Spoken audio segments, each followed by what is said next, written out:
Okay, so this is an update on my ATIP journey, my access to information request that I'm making to the government of Canada to try to find out more about Igor Gouzenko and the intake, the moment in 1945 when he defected, and trying to understand how the RCMP processed him and made those decisions and what the international ramifications were.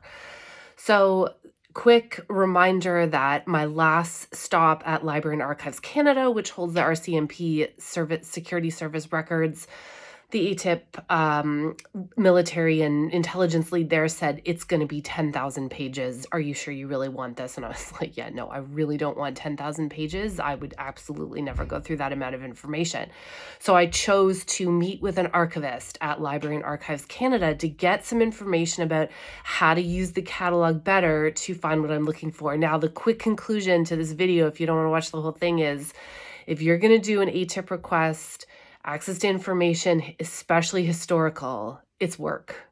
You're going to have to do it on the front end, or you're going to have to do it on the back end. So if you're going to do it on the back end, you're going to let those 10,000 pages come in and sort through them, which I'm like is not for me, but if it's for you, awesome.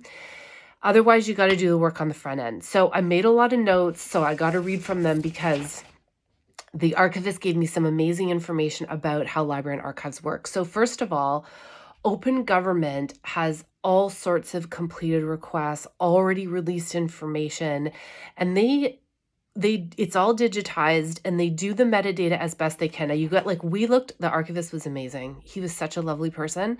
And we walked through some old records, and I mean, this stuff is like, I mean, it's handwritten. Remember when there were carbon copies and you had like paper, carbon to make copies? It's stuff like that. I mean, some of this stuff is really, really old. So they digitize it as best they can. They do put metadata tags on it, but it's still work to process this stuff.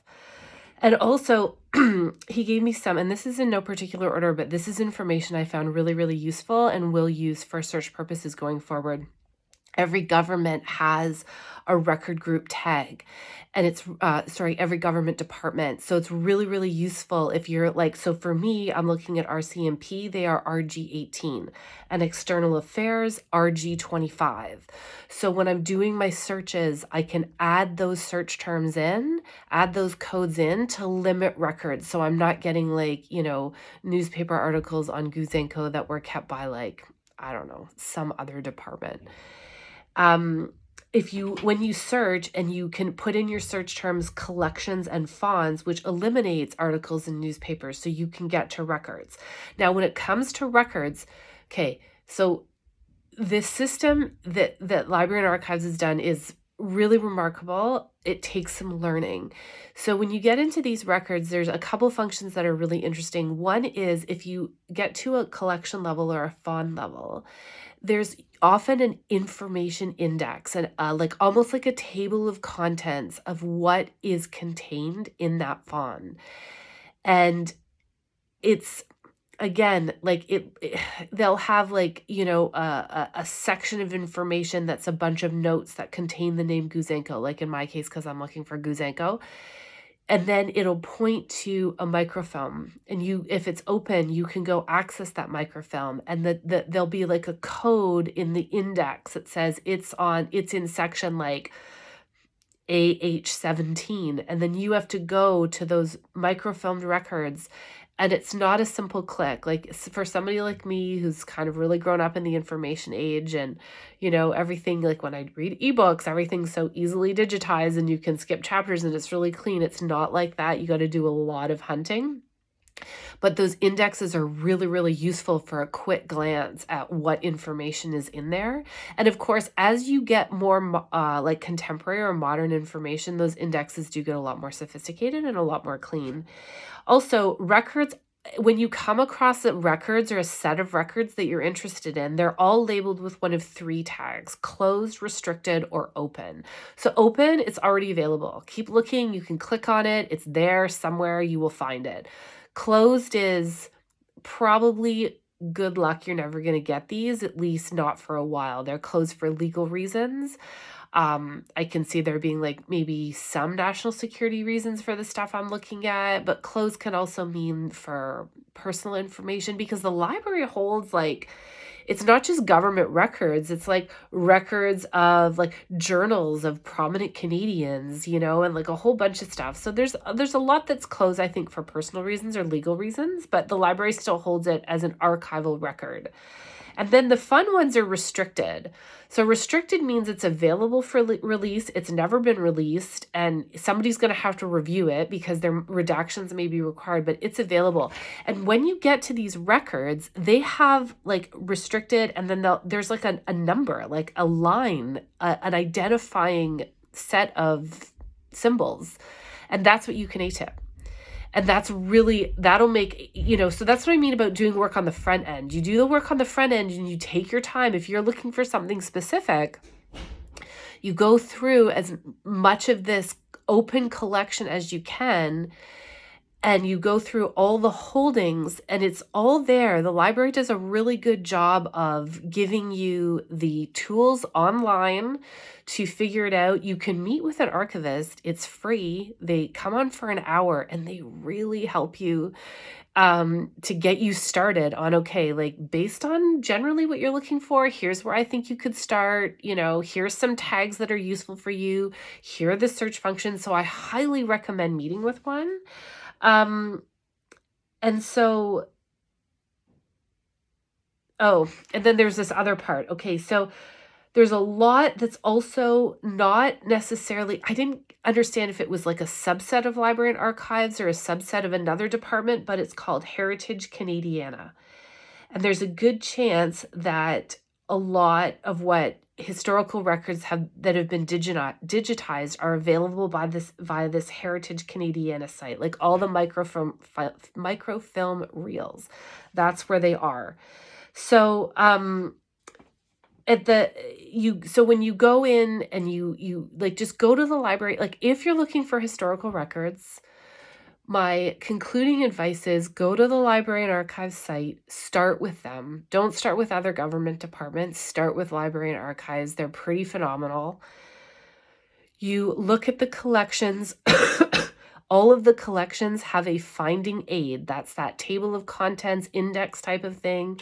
They have indexed the crap out of everything. So you can use those finding aids to drill down what you're looking for. If you're like me, I think, although I am interested in Gouzenko, I realized that maybe that was not the best place to start because he's huge. I mean, there was an entire inquiry on Gouzenko and what he represented. And I'm just looking for this one tiny little RCMP file from September 1945. Like finding that's going to be really, really challenging. But if you're looking for a little bit more of a smaller topic, like where you can draw a little bit of a box around it, the search functions in Library and Archives site are pretty good. And so you use these finding aids and you drill down and you can see if it's on microfilms. Now they try to make as much public as they can. So there's a lot that's already open. And then of course, if you're looking for more modern stuff, you're looking for cabinet decisions from last year, then that's a lot more clear in terms of the ATIP process. And that's also clear in terms of Library and Archives. You can search that immediately. That more recent stuff is the metadata, the digitization is obviously a lot more what we're used to in terms of internet usage. And then you can still get file numbers and pointers that you can use for your ATIP request. But that's the place to start. So that's the conclusion right now I'm at with my Access to Information ATI search on Gouzenko. Start with Library and Archives for pretty much anything, especially historical. And if you're really interested in something, you're better off doing the work on the front end. You're better off taking time to dive into the catalog and learn it. And the good news is once you learn it for one request, it's just going to get easier and easier and easier if you're going to go make a lot of requests. You're really interested in this stuff. But you might as well do that work on the front end and get a much more targeted list of documents or files to ATIP. Because the ATIP people, they're not subject matter experts necessarily in terms of the depth that maybe like the requester has. So if you ask for something like I did on Gouzenko, well, they're just going to pull everything that references Gouzenko because they can't make judgments about what you may or may not be interested in. So You're going to get more relevant ATIP responses if you do the work on the front end to find the relevant files that you can. Anyway, it's been a really, really interesting process. I will keep at it. I'm going to have to slow down a little bit because, or I might just change my search terms, because Gouzenko it's overwhelmingly massive in that collection in terms of private diaries, politicians' records, the inquiry that they did, and all the information they pulled for the inquiry. So there's a lot on him.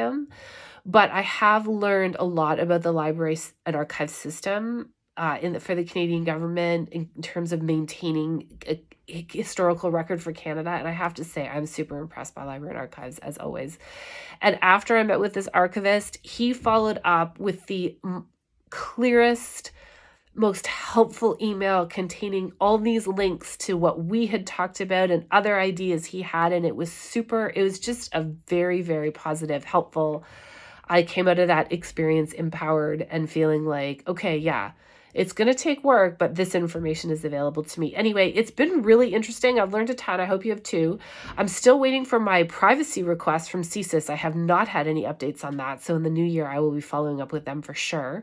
Otherwise, yeah, I'm going to just keep exploring this historical record that we have in Canada. Library's got some good stuff in there. Anyways, I hope everyone's doing fantastic. If you had any questions or anything you want me to dive into more specifically, please let me know. Otherwise, as usual, I hope everyone is doing fantastic.